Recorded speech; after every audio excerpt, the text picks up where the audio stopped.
इस प्लेटफॉर्म में आप सभी का स्वागत है। इस वीडियो में हम बात करेंगे केमिस्ट्री पोर्शन का 2023 में जो पेपर आया था। 2023 का बायोलॉजी पोर्शन, बायोलॉजी जो पेपर आया था उसका general aptitude, physics, chemistry and biology, ये 4 सेक्शंस रहते हैं। तो आप आई होप बायोलॉजी आप अच्छे से प्रैक्टिस कर लिया आप लोगों ने। केमिस्ट्री एंड फिजिक्स के बारे में हम लोग थोड़ा डिस्कशन कर रहे थे। आज हम 2023 का पेपर देखेंगे और क्या क्या कंसेप्ट पूछे जाए हैं, कंसेप्ट के बारे में भी हम लोग थोड़ा बहुत बात करेंगे। और 2025 के लिए जो एक्सपेक्टेड पोर्शन है, जहाँ से आपको आप कह सकते हैं कि इस एरिया से क्वेश्चन पूछा जा सकता है, उसके बारे में हम लोग डिस्कस करेंगे। तो आइए शुरू करते हैं। पहला क्वेश्चन पूछा गया है केमिकल बॉन्डिंग चैप्टर से। So the structure of nitrous oxide can be best describe by resonance of two structure. अब जब भी ये सारे चीज़ें आते हैं, अब दिमाग में पहले आपको चीज़ आना चाहिए कि हाइब्रिडाइजेशन का कॉन्सेप्ट आना चाहिए। हाइब्रिडाइजेशन तो केमिकल बॉन्डिंग चैप्टर का नाम है। केमिकल बॉन्डिंग से क्वेश्चन पूछा गया था। So first question was from chemical bonding. उसमें इंपॉर्टेंट कंसेप्ट आते हैं, एक है हाइब्रिडाइजेशन, दूसरा है वैलेंशियल इलेक्ट्रॉन पेयर रिपल्सन थ्योरी से स्ट्रक्चर ऑफ द मॉलिक्यूल, क्योंकि डाइपोल मोमेंट का कंसेप्ट आता है, structure of the molecule, dipole moment, ये सब से क्वेश्चन बनेगा। आप इस बार जो एग्ज़ाम आएगा 2025 के लिए ये कंसेप्ट बिल्कुल छोड़ के मत जाइए, क्योंकि एक्सपेक्टेड है, क्वेश्चन पूछा जा सकता है। यहाँ पे सिंपली पूछा गया है, अगर नाइट्रस ऑक्साइड रेजोनेंस करेगा तो उसका जो नाइट्रोजन एटम का हाइब्रिडेशन क्या होगा। सो जनरली आप देख सकते हैं ये जब नाइट्रोजन डाइऑक्साइड नाइट्रस ऑक्साइड को हम जब ड्रॉ करेंगे तो ऐसे दिखने में कुछ होता है। तो ये रेजोनेंस हो सकता है, ऑक्सीजन माइनस, तो रेजोनेंस हो सकता है। सो जो सेंट्रल एटम है दैट इज sp हाइब्रिडाइजेशन होता है, क्योंकि इसके पास एक, यहाँ पे देख सकते हैं ये एक सिग्मा, तो 2 सिग्मा, तो sp हाइब्रिडेशन, यहाँ पे भी सिग्मा बॉन्ड पार्टिसिपेट करता है हाइब्रिडाइजेशन में। सो ये रहा आपका एक सिग्मा, ये रहा एक सिग्मा, ये रहा एक sigma. So that's why hybridisation will be sp for the central nitrogen. जो पेरीफेरी में है टर्मिनल नाइट्रोजन, उसका sp2 होगा, ये sp होगा। सो ये थोड़ा ध्यान रखिए, किस हाइड्रोजन के बारे में पूछा गया है। अभी तो खाली लिखा है हाइब्रिडेशन ऑफ नाइट्रोजन एटम, इसलिए हम लोगों ने अकॉर्डिंग टू ऑप्शन हमने कर दिया है। In both the cases that will be sp, so both the cases sp hybridisation होगा। उसके साथ साथ और 2-4 एग्जाम्पल मैंने यहाँ पे डाला है आपके लिए, प्लीज़ ख्याल रखिए क्या चीज़ है यहाँ पे। एजाइड के केस में, एजाइड HN3 और N3 माइनस, यहाँ पे पैटर्न ऑफ जो हाइब्रिडेशन है चेंज होता है। सो आप काइंडली ख्याल रखिए, नोट डाउन कर लीजिए चीज़ों को, बस एक बार देख लीजिए, कुछ है नहीं। आप अगर रेजोनेंस स्ट्रक्चर अच्छे से ड्रॉ कर पाएंगे तो ये माइनस यहाँ पे जाएगा, ये खुल जाएगा, तो सेम यहाँ पे ट्रिपल बॉन्ड आ जाएगा और ये जो बॉन्ड है ये उसके ऊपर आ जाएगा। So that's why this whole process is whole concept of resonance. So chemical bonding में रेजोनेंस का जो इम्पोर्टेंट है ये भी करके रखिए। रेजोनेंस तो अब जब जनरल ऑर्गेनिक केमिस्ट्री पढ़ेंगे उसमें भी इम्पोर्टेंट आता है। सो 3-4 टॉपिक ही केमिकल बॉन्डिंग का इम्पोर्टेंट है।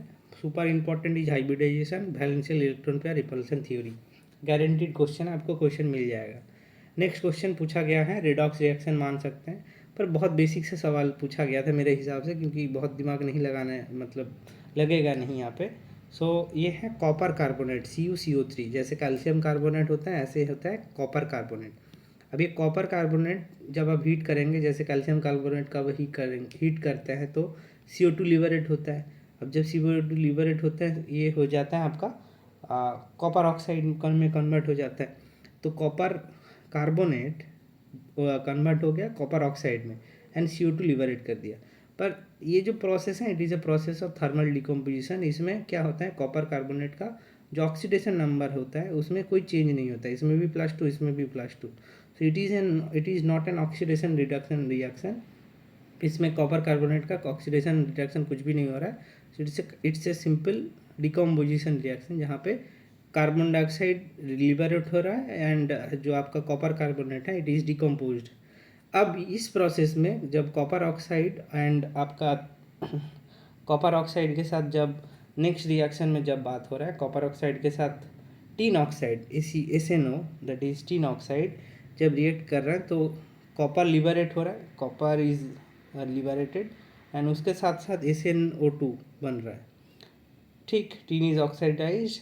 अब यहाँ पे देखिए जब इस रिएक्शन का आप अच्छे से थोड़ा स्टडी कर मतलब लिखेंगे, प्लास्ट मतलब ऑक्सीडेशन स्टेट जैसे जनरल है, बहुत आसान है ऑक्सीडेशन स्टेट निकालना। Cu+2 ऑक्सीजन का -2 था, मतलब Cu+2 होगा।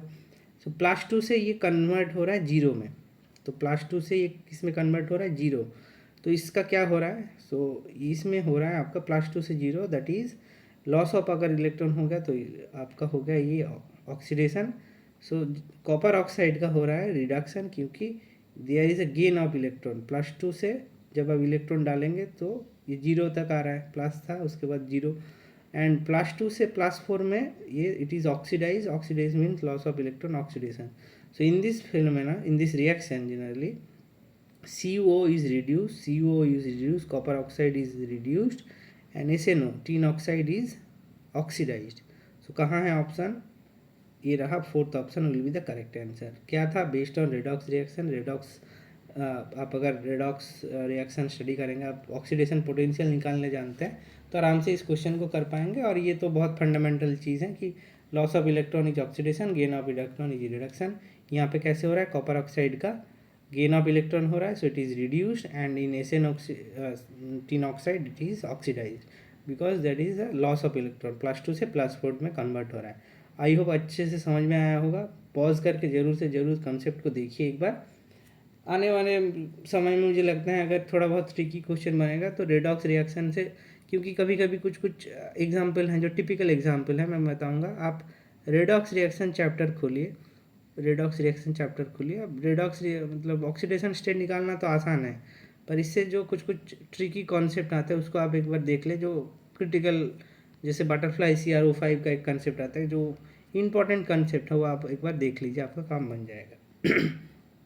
नेक्स्ट क्वेश्चन में आता है। अब ये है iodoform test, positive iodoform test upon reaction with I2+ NaOH। Iodoform test जो मॉलिक्यूल्स देते हैं जनरली, उसमें ये ग्रुप इंपॉर्टेंट है, that is CH3 C double bond O, and उसके साथ CHOH CH3। आयोडोफॉर्म टेस्ट जब भी आपको दिखेगा कहीं पे, आप ये ग्रुप प्रेजेंट हैं कि नहीं, that is the main criteria, क्योंकि यही ग्रुप रिएक्ट करता है CH3 C double bond O, this group and CHOH CH3। ये जब ग्रुप प्रेजेंट रहेगा, ये ग्रुप अगर प्रेजेंट रहेगा, then it will be iodoform positive. So अगर आप स्ट्रक्चर को ड्रॉ करेंगे, उसमें खाली जैसे आप देख सकते हैं यहाँ पे कार्बन नंबर ये रहा आपका COH है, तो इसमें H, तो ये ग्रुप देखिए नहीं है, ये ग्रुप हमें CH3 C double bond O चाहिए, CHOH CH3, तो ये ऑप्शन नहीं होगा। दूसरा यहाँ पे देखिए COH और ये CH3, तो देख सकते हैं CHOH CH3 है ना, CHOH CH3, तो इसका 4, तो ये जो ग्रुप है ये इसके साथ मैच हो रहा है, तो ये वाला ऑप्शन करेक्ट हो जाएगा। बाकी भी आप ड्रॉ करके देखेंगे तो बाकी भी नहीं होगा। सो आयोडोफॉर्म टेस्ट के लिए ये बहुत एक अच्छा सवाल है। आयोडोफॉर्म टेस्ट कंसेप्ट भी इंपॉर्टेंट है, कौन कौन सा कंपाउंड आयोडोफॉर्म टेस्ट देगा कि नहीं, नोट डाउन कर लीजिए। आयोडोफॉर्म टेस्ट देने के लिए ये ग्रुप प्रेजेंट होना मतलब that is essential, and reaction होगा तभी। तो ये क्वेश्चन भी बहुत बढ़िया था, जनरल ऑर्गेनिक केमिस्ट्री का ना, ये रिएक्शन मैकेनिज्म से आप बता सकते हैं, रिएक्शन मैकेनिज्म से क्वेश्चन था, तो इम्पॉर्टेंट है कंसेप्ट। ये 2025 के लिए मैं बताऊंगा रिएक्शन मैकेनिज्म, जो नेम रिएक्शन है नेम रिएक्शन, उसको आप जरूर से ज़रूर देख के जाइए, क्वेश्चन आपको देके जाएगा एक ना एक। ठीक, आगे बढ़ते हैं। दूसरा, अब ये क्वेश्चन फिजिकल केमिस्ट्री का केमिकल इक्विलिब्रियम चैप्टर से है, नॉट की आयनिक इक्विलिब्रियम। अब ये जो सवाल हैं ये आपका पूछा गया था केमिकल इक्विलिब्रियम से। यहाँ पे लास अटेलियर फ्रंटुअल या लेच अटेलियर कुछ भी बोली, इस प्रिंसिपल से क्वेश्चन पूछा गया था। तो बताया गया dinitrogen tetroxide N2O4, tetroxide breaks down into nitrogen dioxide NO2 if the reaction is reversible and endothermic and reversible, which condition will give largest yield of NO2। Le Chatelier principle पहले आपको पता होने चाहिए क्या क्या कंसेप्ट है। तो Leach Chatelier principal यही बताता है कि इक्विलिब्रियम मेंटेन करने के लिए रिएक्शन आप अगर टेम्परेचर इंक्रीज करेंगे या फिर नंबर ऑफ मोल्स के ऊपर डिपेंड करता है, उसके साथ साथ प्रेशर और टेम्परेचर, ये अगर कोई भी जो फैक्टर्स हैं, टेम्परेचर, प्रेशर, ये सारे जो कंपोनेंट हैं ये रिएक्शन के इक्विलिब्रियम को बहुत अच्छे से चेंज कर सकते हैं, तो it affects the equilibrium. So यहाँ पे देखिए जो change in moles delta N that is positive, कैसे पता चला, that is reactant minus product, तो delta N is equal to 2 - 0, यहाँ पे 1 mole 2 - 1 1 positive, so N is positive है ना। तो इस हिसाब से अब देख सकते हैं, अब जब टेम्परेचर इंक्रीज करेंगे एंडोथर्मिक रिएक्शन मतलब it heat will be absorb होगा, so it will require heat generally. अब अगर हीट विल बी एब्जॉर्ब तो exothermic heat will be released. So in case of endothermic reaction क्या होता है, प्रोडक्ट यील्ड इंक्रीज होता है at high temperature, product yield increase होता है high temperature. According to Le Chatelier principle ये रिएक्शन शिफ्ट हो जाएगा प्रोडक्ट के साइड पे, क्योंकि because this is an endothermic reaction, that's why reaction मतलब इक्विलिब्रियम मेंटेन करने के लिए रिएक्शन किस तरफ प्रोसीड कर जाएगा, प्रोडक्ट की तरफ, मतलब reaction will be shift towards, ये लेफ्ट है ये राइट वर्ड होगा, तो राइट वर्ड शिफ्ट हो जाएगा to minimise the effect of this increase temperature को मिनिमाइज करने के लिए ये राइट साइड में शिफ्ट हो जाएगा। दूसरा इंपॉर्टेंट है प्रेशर जब आप डिक्रीज करेंगे generally equilibrium will shift to the right and yields of the product will be increase. So दो कंसेप्ट मैं यहाँ पे बताना चाहूँगा, पहला है endothermic exothermic.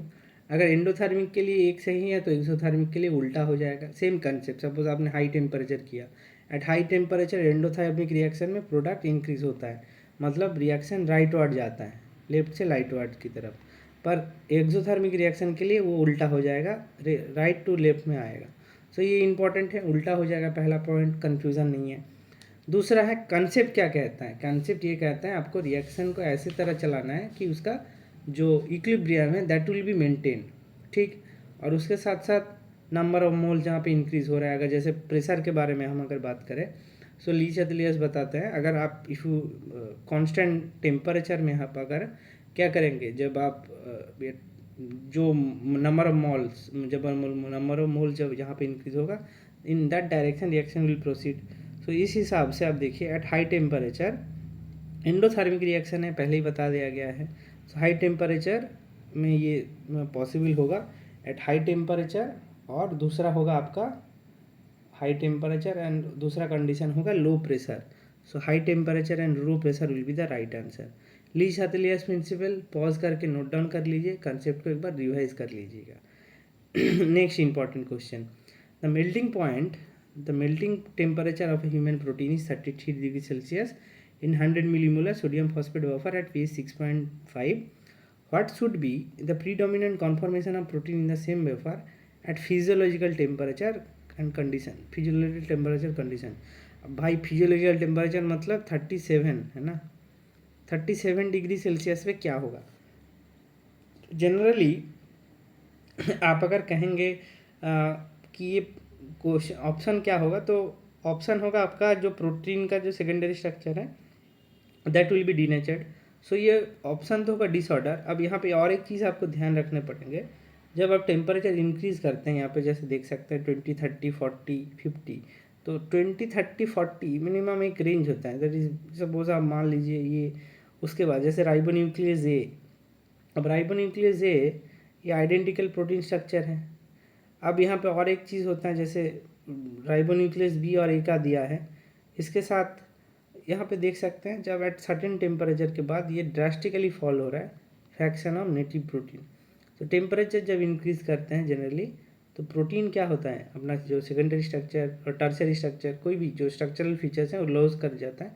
So protein will be disorder, alpha helix beta sheet ऐसे डिस्टिंगली आप बता नहीं पाएंगे।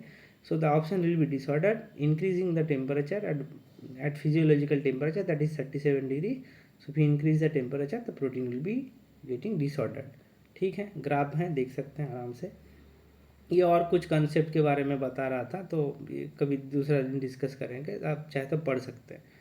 नेक्स्ट क्वेश्चन थोड़ा कैलकुलेटिव थोड़ा क्वेश्चन है, बट बेसिक है कि मोलर रेशियो कैलकुलेट करने के लिए बोला है। सो नंबर ऑफ मोल्स आपको अगर कैलकुलेट कर पाएंगे, so number of moles is equal to हम लोग जानते हैं weight by molecular wait.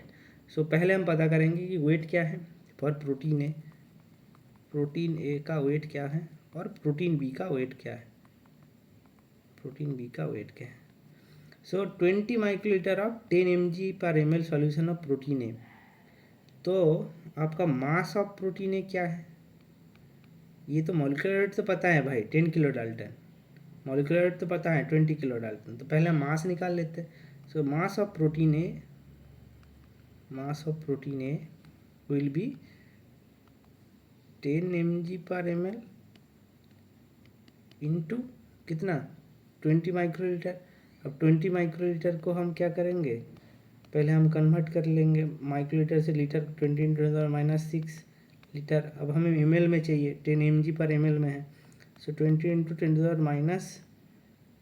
ml इसका आंसर हो जाएगा। तो 10 mg/ml इंटू 20 × 10⁻³ अब ये आप जब कैलकुलेट करेंगे तो आंसर आएगा आपका 0.2 mg। कैसे, ये आप कैलकुलेट कर लीजिए, ये भी आपका ml में है। सो ये 0.2 mg। अब इसको हम क्या करेंगे, ग्राम में कन्वर्ट कर लेंगे। इसका फ़ायदा क्या होगा, तो इसका जो आंसर आएगा दैट इज 0.2 इंटू 10⁻³ ग्राम। क्यों ग्राम में हमने कन्वर्ट किया, क्योंकि यहाँ पे डाल्टन में दे के रखे हैं, तो 10 किलो डाल्टन। तो आपका ये इन्फॉर्मेशन पता होना चाहिए कि 1 dalton equal to 1 gram per mole. 1 gram per mole, 1 dalton equal to 1 gram per mole. Note down कर लीजिए, इम्पॉर्टेंट है, पूछा दूसरे जगह भी जा सकता है। 1 dalton equal to 1 gram per mole, kindly note it down. 1 dalton equal to 1 gram per mole. ठीक, तो 10 किलो डाल्टन 10 ग्राम पर मोल। ठीक, अब यहाँ पे हमने क्या किया, हमने मास ऑफ प्रोटीन ए निकाल लिया। सो number of moles wait by molecular weight, so 0.2 × 10⁻³ divided by mass कितना होगा 1 ग्राम पर मोल के हिसाब से 10 ग्राम पर मोल, 10 ग्राम पर मोल, ग्राम ग्राम ओमिट हो जाएगा, पर मोल हो जाएगा आंसर। सो आंसर हो जाएगा मोल हो जाएगा, पर मोल मतलब मोल ऊपर चला जाएगा, है ना, बाई था ना यहाँ पे, डिवाइडेड मतलब। सो आंसर आ जाएगा 0.8 मतलब पॉइंट। अच्छा, एक गलती हो गया यहाँ पे 10 किलो डाल्टन ना, अब इसको हमको डाल्टन में कन्वर्ट करना पड़ेगा। सो 10,000 डाल्टन, क्या बोल रहा है, मैंने गलती कर दिया था। सो 10,000 डाल्टन, तो 10,000 ग्राम पर मोल। सो ये होगा आपका, तो ये होगा आपका 10,000 ग्राम पर मोल। तो आंसर आ जाएगा आपका 2 × 10⁻8 मोल। ऐसे मास ऑफ प्रोटीन भी क्या निकलेगा, 10 mg/ml यहाँ पे है 20 माइक्रोलीटर, 10 mg सेम रहेगा 20 × 10⁻³ पर ये ऊपर वाला फ्रैक्शन तो सेम रहेगा, दैट इज 20 × 10 मतलब 0.2 mg, 0.2 mg है ना, 0.2 mg और 0.2 × 10⁻³ खाली ये नीचे वाला पोर्शन चेंज हो जाएगा। तो ये जो नंबर ऑफ मोल्स हैं वेट बाय मॉलिक्यूलर वेट, तो हम 20 किलो डाल्टन है, 20 किलो डाल्टन 20,000 डाल्टन होता है, एक किलो डाल्टन 1000 डाल्टन। तो ये 20,000 ग्राम पर मोल हो जाएगा। तो हम क्या करेंगे 20,000 से डिवाइड कर देंगे। अब देख सकते हैं रेशियो भी दिख जाएगा आपको यहाँ से, तो ये दोनों सेम हो जाएगा 0.2 × 10⁻³। सो आ जाएगा 1 × 10⁻8। सो पूछा गया है मोलर रेशियो ऑफ A/B, तो हो जाएगा 2:1। 2:1 विल बी द आंसर। क्या किया मैंने, नंबर ऑफ मोल्स निकाला, number of moles equal to weight by molecular weight. Number of moles equal to weight by molecular weight जानने से पहले, उससे पहले आपको ये कन्वर्सन आना चाहिए। 1 Dalton equal to 1 gram per mole, 1 gram per मोल हमने मिलीग्राम सो ग्राम में इसको कन्वर्ट कर लिया, मैंने डिवाइड कर दिया मोल का हिसाब से। तो molar ratio of 2 protein will be, आसान क्वेश्चन था, पर आपको ये कंसेप्ट पता होना चाहिए कि आप पर लगेगा यार डाल्टन में दे दिया है, कहाँ से कर लूँ मैं। सो that is the main concept behind this question. ठीक है, आगे बढ़े, अब दूसरा सवाल पे जाते हैं। अब ये पूछा है एंजाइम काइनेटिक्स से, आप बताइए भाई velocity of enzyme and substrate concentration का कैसा ग्राफ, हाइपरबोलिक का आँख बंद करके आप कर सकते हैं। अब देखिए केमिस्ट्री के नाम पे क्या पूछा, बायोकेमिस्ट्री तो पूछा। मैं से लास्ट क्लास में मैंने बताया कि enzyme biochemistry is the most important concept. आप ये छोड़ के नहीं जा पाएंगे। एंजाइम काइनेटिक्स, एंजाइम इनहिबिशन, जैसे उसमें एलोस्टिक साइट के बारे में पूछा था 2024 में, इस बार काइनेटिक्स से कुछ पूछ ले 2025 में।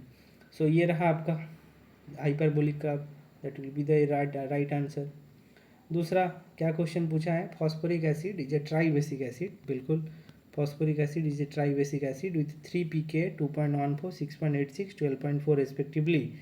The ionic form of the acid that predominates at pH 3.2. अब ये सेम चीज़ वही ज्यूटर आयनिक वाला कंसेप्ट अगर आपको थोड़ा बहुत पता है तो करके चले जाएंगे आराम से। तो पहला जो पीके है दैट इज़ 2.14, दूसरा जो पीके है दैट इज़ 6.86, तीसरा है 12.4। कौन सा पीएच है 3.2। तो 2.4 और 6.8 के बीच 3.2 लाई करता है कहीं पे। तो कौन सब्स्टिट्यूट कौन सा आयनिक फॉर्म प्रीडोमिनेट करेगा, H2PO4 माइनस, क्योंकि 6 तो पहुंचा नहीं है। अगर 6 पहुंच गया तब HPO4 2 माइनस में कन्वर्ट हो जाएगा। तो अभी कौन सा फॉर्म प्रीडोमिनेट करेगा, दैट इज H2PO4 माइनस। यहाँ पे थोड़ा साइन का गड़बड़ है, H2PO4 minus will be the right answer, क्योंकि आप देख सकते हैं 3.2 लाइज बिटवीन 2 पॉइंट एंड 6 पे के बीच में कहीं पे लाई कर रहा है। अगर 6 से ज़्यादा मतलब 8 बता दे तो ये HPO4 2 माइनस आंसर आ जाएगा। ठीक, आगे बढ़ते हैं। दूसरा है, ये तो और आसान क्वेश्चन है भाई। If you have a polypeptide of 11 kilo Dalton, what will be the mass of protein open reading frame that encodes for the polypeptide? The average mass of amino acid is 110 and 330 for one nucleotide. सब कुछ बता दिया है। 11 kilo Dalton, फिर से मैं कर रहा हूँ। सो 11 इंटू 1000 डाल्टन। अब 110 डाल्टन एक एमिनो एसिड होता है, तो कितना एमिनो एसिड होगा, 110 ये चला गया तो 100 एमिनो एसिड। एक एमिनो एसिड को कोड करने के लिए 3 न्यूक्लियोटाइड। सो 100 एमिनो एसिड को कोड करने के लिए 300 न्यूक्लियोटाइड। एक न्यूक्लियोटाइड का मोल मास है 330 डाल्टन। सो 300 का हो जाएगा 99,000 will be the right answer. क्या था, कुछ था नहीं। लास्ट साल भी क्वेश्चन पूछा था, 2025 में भी इस तरह का क्वेश्चन बनेगा। नेक्स्ट क्वेश्चन, ये भी सेम, मतलब ये 2 बार रिपीट हुआ कि पता नहीं, ये भी हाइपरबोलिक कार भी रहेगा, तो सेम क्वेश्चन रिपीट हो गया था। नेक्स्ट, ये बहुत नया सवाल है मेरे लिए भी, मैंने भी जब इस क्वेश्चन को देखा मेरे लिए भी नया था। ये है माइक्रोवेव रोटेशनल स्पेक्ट्रम, जो रोटेशनल स्पेक्ट्रोस्कोपी का केमिस्ट्री का पार्ट है, थोड़ा कोर केमिस्ट्री में आता है, तो परेशान होने की कोई ज़रूरत नहीं है। अगले साल इस तरह का क्वेश्चन पूछा जाएगा, तो ये अगर मैं उस एग्ज़ाम हॉल में होता तो मैं ये छोड़ देता कि बाई डिफ़ॉल्ट मुझे पता नहीं है। अगर आप थोड़ा दिमाग लगाएं तभी कर सकते हैं। माइक्रोवेव रोटेशनल स्पेक्ट्रम और रोटेशनल स्पेक्ट्रोस्कोपी का जो फंडामेंटल थिंग है कि जो कंपाउंड पोलर होते हैं, जैसे मैंने यहाँ पे लिखा है, they will show rotational spectrum, otherwise not. So H2N2O2 they do not show microwave rotational spectra because they lack a permanent dipole moment. सो ये जो सारे कंपाउंड है इसमें H2 जहाँ पे हैं तो ऑमिट कर दिए, नहीं होगा। दूसरा और एक चीज़, जैसे SF6 जिसके पास डाइपोल नहीं है, तो non polar will not have dipole obviously. So non polar compound dipole moment show नहीं करते, they will not show any rotational spectrum. So SF6 इसका जो डाइपोल मोमेंट है that is 0, so this option will be eliminated, this is the right answer. So this all compound are polar and they will show a rotational spectrum, microwave spectrum, and that includes in the term of rotational spectroscopy. बहुत ज़्यादा detailing की ज़रूरत नहीं है, question बहुत rarely पूछा जाता है, तो आप कॉन्सेप्ट को छोड़ भी सकते हैं। ठीक है, आगे बढ़ते हैं। अब ये जो सवाल है ये पूछा गया था सेम एंजाइम काइनेटिक्स से, थोड़ा बहुत आपको कैटालिसिस प्रोसेस, क्योंकि 2024 में जो पेपर हमने सॉल्व किया था उसमें भी हमने इस तरह का कुछ कंसेप्ट देखा था कि बायोफिलिगर, फ्री रेडिकल कैटालिसिस, काइमोट्रिप्सिन कैसे काम करता है। तो ऑप्शन एलिमिनेट करके आप आराम से कर सकते हैं उस क्वेश्चन को, आप देखेंगे अगर ज़रा। यहाँ पे पूछा है टायरोसिन टू हिस्टीडीन म्यूटेशन जब कर देंगे, active site of enzyme significantly affects its activity, the reaction is likely to be. अब ये जो सवाल है आप कर तो सकते हैं, यहाँ पे ऑप्शन तो दे के रखा है फ्री रेडिकल, पर यहाँ पे कंक्लूसिव नहीं है, क्योंकि मेरे हिसाब से आप अगर देखेंगे जो एक्टिव साइट है जहाँ पे हिस्टीडीन प्रेजेंट है, जैसे काइमोट्रिप्सिन, जैसे है काइमोट्रिप्सिन, काइमोट्रिप्सिन के एक्टिव साइट में भी हिस्टीडीन प्रेजेंट है, उसमें भी एसिड बेस कैटालिसिस होता है। तो ऐसा नहीं है कि अगर टायरोसिन से हिस्टीडीन कर दे तो एसिड बेस कैटालिसिस नहीं होगा, ये ऑप्शन सरासर गलत है कि ये नहीं होगा। टायरोसिन टू हिस्टीडीन म्यूटेशन अगर कर देंगे, पहला चीज़ टायरोसिन के पास OH ग्रुप रहता है, सो OH participate in hydrogen bond, ये हाइड्रोजन बॉन्ड में पार्टिसिपेट कर सकता है। सो जो सबस्ट्रेट जब एक्टिव साइट अब देखेंगे उसके पास सबस्ट्रेट आके बाइंड करता है, इस सब एक्टिव साइट में तरह तरह के ये जैसे टायरोसिन प्रेजेंट रहते हैं, जैसे आपका हिस्टीडीन प्रेजेंट रहता है, so they participate in many kind of ionic interaction, hydrogen bond, and they provide nucleophilic centre, electrophilic centre. So एक है हाइड्रोजन बॉन्डिंग प्रोबेबिलिटी घट जाएगा, जिसके वजह से रिएक्शन को इफेक्ट हो सकता है, पर significant acid base catalysis change हो जाएगा, ऐसा कुछ होगा नहीं। सो पहला इंपॉर्टेंट पॉइंट ये है कि जो आपका कंसेप्ट है यही बताता है कि OH ग्रुप जो है, OH ग्रुप स्टेबिलाइज कर सकता है और ये प्रोटॉन डोनर एक्सेप्ट की तरह काम कर सकता है OH ग्रुप जान से है। इसको छोड़ के भी आप अगर हिस्टीडीन के बारे में बात कर ले, हिस्टीडीन नाइट्रोजन रिच कंपाउंड है, will have different nucleophilic potential, ये भी न्यूक्लियोफाइल हिसाब से काम कर सकता है, so they will also act as a nucleophile, so that is important. So option थोड़ा कंट्राडिक्टरी हो सकता है, पर इस तरह का क्वेश्चन करने के लिए जैसे मैंने बताया, केमिकल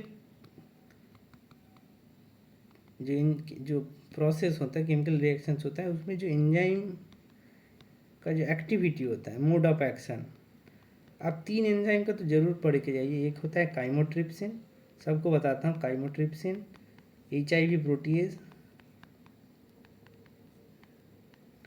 सेरीन प्रोटीएज, सेरीन, ये सब जो प्रोटीएज एंजाइम है, इसको बारे में जरूर से जरूर देख के जाइए।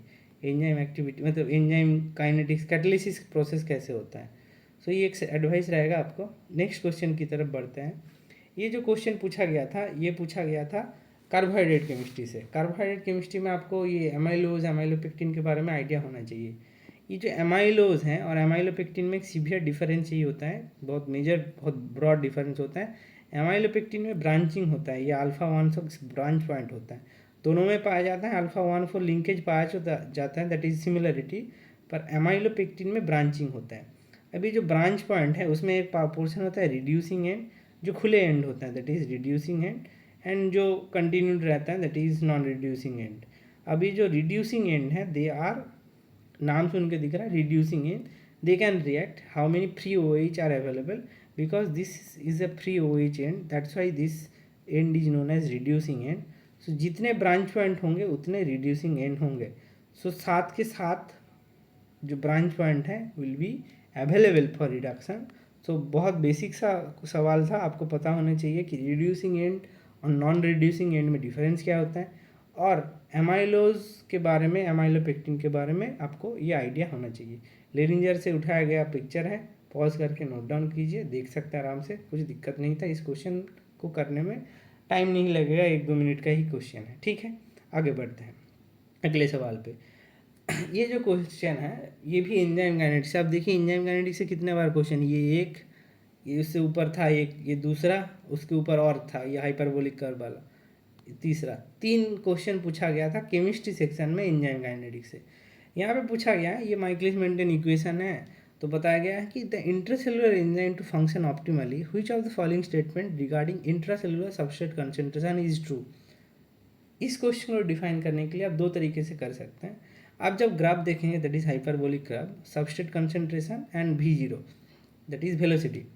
सो जब इनिशियली सबस्ट्रेट कंसंट्रेशन लो होता है तो क्या होता है, जब जब generally substrate concentration is low तो Km हाई होता है, Km हाई होता है। जब यहाँ पे आप देखें तो generally when there is a low substrate concentration at Km, then the substrate term is denominator is insignificant. The equation simplifies to V is equal to V max substrate concentration by Km. तो आप अगर ऐसे लिखेंगे V is equal to V max substrate concentration Km plus S।